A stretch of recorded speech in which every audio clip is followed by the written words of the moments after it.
If we do nothing, everything on this planet will go extinct.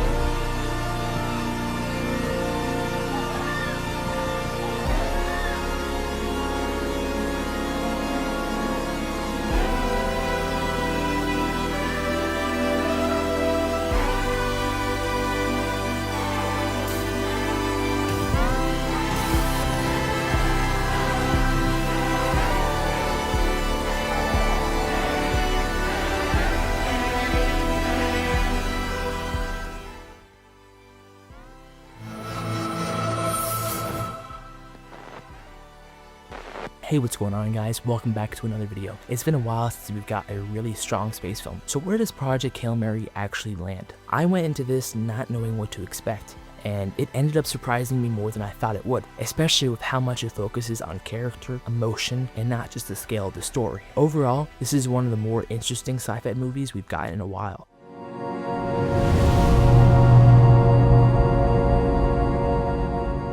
The movie follows Ryland Grace, who we know as Grace in the movie. He's played by Ryan Gosling. He wakes up alone on a spaceship with no memory of how he got there, and his memory slowly comes back as he realizes he's been sent on a mission to stop an extinction-level threat. He needs to stop an alien organism that's draining the energy from the sun. The only hope is to travel to a different star system that hasn't been affected and figure out how to stop it. And while he's out there, he uncovers Rocky, an alien from another planet dealing with the exact same issue. It's really ironic how they both meet at the same time, and both of their crews died in transit. From that point on, the movie becomes less about saving Earth and more about problem solving, isolation, and the relationship that builds between these two completely different beings.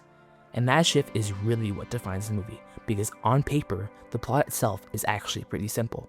It's not packed with constant twists or huge set pieces, but the way it's presented makes it feel a lot bigger than it actually is. Going into all this, I really didn't have a strong expectation of it.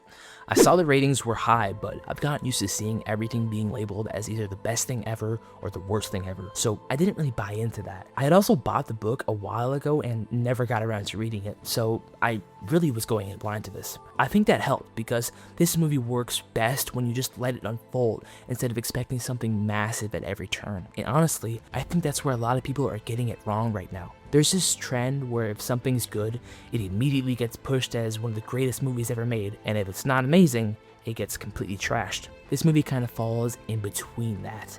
I don't think that it's an all-time masterpiece that's going to redefine sci-fi forever, but I also don't think it's way better than just a good movie. It's something that sits comfortably in the space where it knows exactly what it is and executes itself really well. A big part of that comes from the people behind the film. The film was directed by Phil Lord and Christopher Miller, who are usually known for more energetic, stylized films like the Lego Movie and the 21 Jump Street movies. They also produced the Spider-Man Into the Spider-Verse films, which completely changed the standard for animation. So going into something like this, a more grounded, emotional sci-fi story, it kind of feels like a test for them. And I think what's interesting is that they don't lose their style. They just adapt it. You can still feel their personality in the way scenes are structured and the way humor is used, and especially in how the movie balances the tone.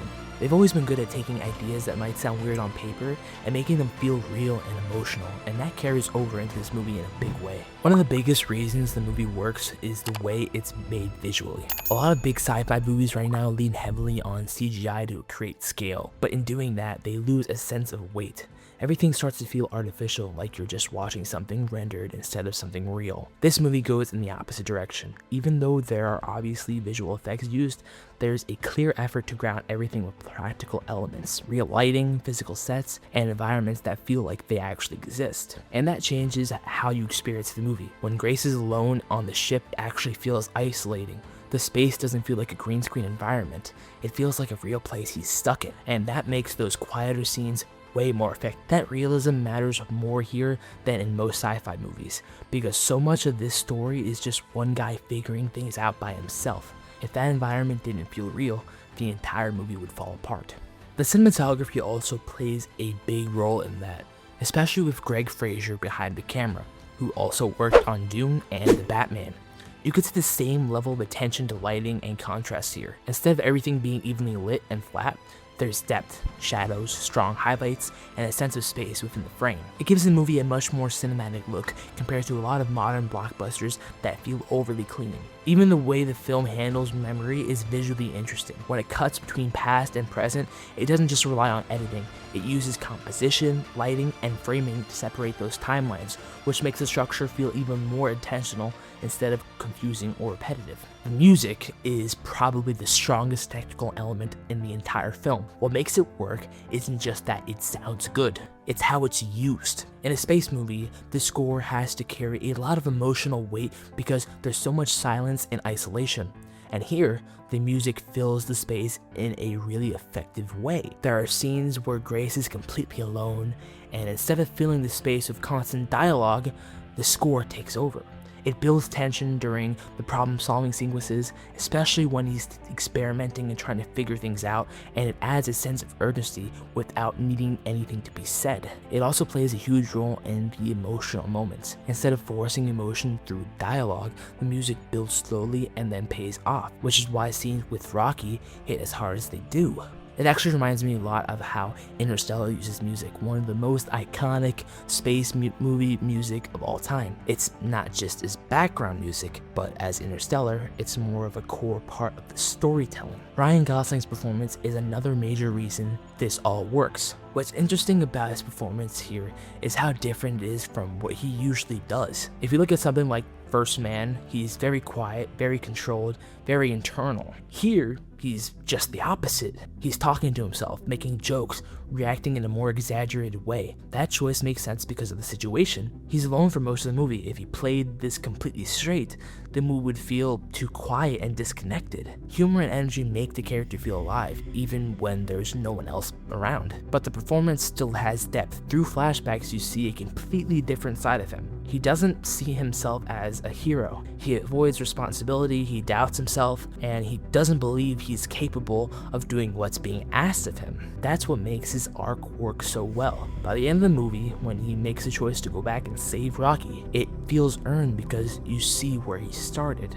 The comedy is also handled really well, and that's something that could have easily gone wrong. A lot of movies struggle with mixing comedy and serious stakes because the humor either undercuts the tension or feels out the pain. Here, the comedy works because it comes from the situation, not from forced jokes. Most of it is just Grace reacting to what's happening, and because of that, it never breaks the tone. Rocky is probably the most unique part of the entire film. What makes the character work isn't just the design, it's how the relationship is built. The movie doesn't rush their connection. You watch them slowly figure out how to communicate, and that process makes everything feel earned. That's why the emotional moments land. When Rocky is willing to sacrifice his life, it hits because you understand the relationship. And when Grace turns around to save him, it completes his arc in a really satisfying way. That being said, this is also where the movie holds back a little. Because everything works out, the emotional impact doesn't hit as hard as it could have. If one of them actually sacrificed themselves, it would have reinforced the themes even more. So while the ending is satisfying, it does feel a little safe. Another strength is how the movie handles the science aspect. Andy Weir, the original writer and the writer of Martian, always focused on making the science be as accurate as possible. And a lot of the story is based on problem solving and trial and error. Grace has to test things, fail, adjust, and try again. And that makes the movie more engaging because you're actually watching someone think through problems instead of magically solving them. And honestly, it's just refreshing to get a space movie like this again, something that focuses more on characters and ideas instead of just spectacle. It reminds me a lot of the problem solving in The Martian, obviously because it's by the same writer, but it also reminds me of Netflix's Spaceman in terms of the way it focuses on his isolation. But it blends both of those movies and elements in a way that feels more balanced. Overall, I really like talking about this movie, and it was a really good movie. I don't think it's perfect, and I don't think it's something I'm going to watch over and over and over again like I did with Avatar, but it's a really well-made, engaging, and emotionally effective sci-fi film that stands out in a time where everything feels the same in the industry. It's one of those movies that reminds you why you like sci-fi in the first place, not just because of the scale, but because of the ideas and the people inside the story. So that being said, I would give this movie a 9.2 out of 10. So yeah, that's my review on Project Hail Mary. If you've seen it and you have thoughts, which you probably do because everyone's talking about this movie, let me know in the comments so we can talk about it. And if you enjoyed the video, I worked really hard on it, so please like, subscribe. I'm going to be making a lot of videos on upcoming movies that we got. This year is packed with films. So just stay posted, because I'm going to be posting a lot more. Thank you guys for watching, and I will catch you all in the next one. Peace.